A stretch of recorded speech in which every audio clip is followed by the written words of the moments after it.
State immunity is a principle of public international law that is often relied on by states to claim that a particular court or tribunal does not have any jurisdiction over it or to prevent enforcement of an award or judgment against any of its assets. There are two conventions regulate state immunity. First one is the European on State Immunity 1972 adopted by Council of Europe, and the second one is UN Conventional Jurisdiction Immunities of States and Their Property 2004, and it is yet into forces. There are two types of state immunity. First one is absolute state immunity and second one is restrictive state immunity. So why does state immunity matter? If a state is able to claim immunity from a suit or enforcement, it will be difficult for a commercial party to enforce its contractual rights against that state. A successful plea of state immunity will mean that either courts will refuse to hear the dispute or they will unable to give effect to any judgment or award made against the state. There are two forms of state immunity. One is immunity from jurisdiction and another one is immunity from execution. That's all from me. Let's move to the next one.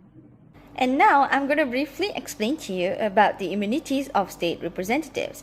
As you can see up here, it's the definition itself, which is the exception from the national jurisdiction of another state, specifically from the adjudicatory and the enforcement of a jurisdiction.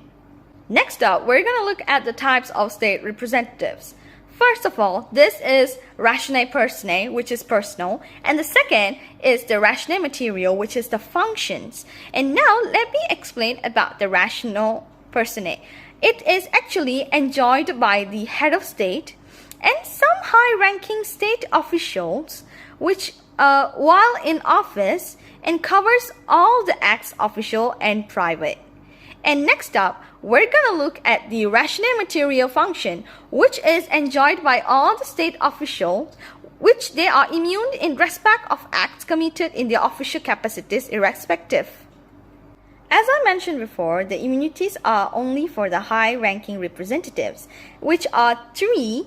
Obviously, the first one is the head of state, and the second one would be the head of government, and the third is the Ministry of Foreign Affairs. As now we're talking about the state immunities, of course, there are four main sources that we can get the state immunities from. First of all is the State Immunity Act, which happened in 1978, and there's the customary of international law. And the third one is the European Convention on State Immunity on 1972, and last but not least, the Convention on Jurisdictional Immunities of State and Their Properties, which was signed in 2004. To wrap up all of my briefly explanation just now, why do we need state immunities? Because it will be difficult for a commercial party to enforce its contractual rights against the state, and also they are able to claim immunity from suit or the enforcement. And that's all from me. Thank you.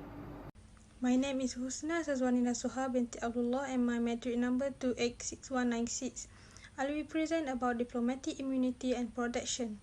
The term diplomatic immunity refers to a principle of international law that limits the degree to which foreign government and international organization officials and employees are subject to the authority of police officers and judges in their country of assignment. Firstly, diplomatic immunity for embassy personnel.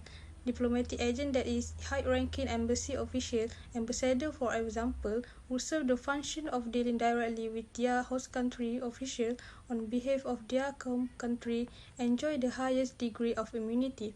The second one is diplomatic immunity for consular personnel.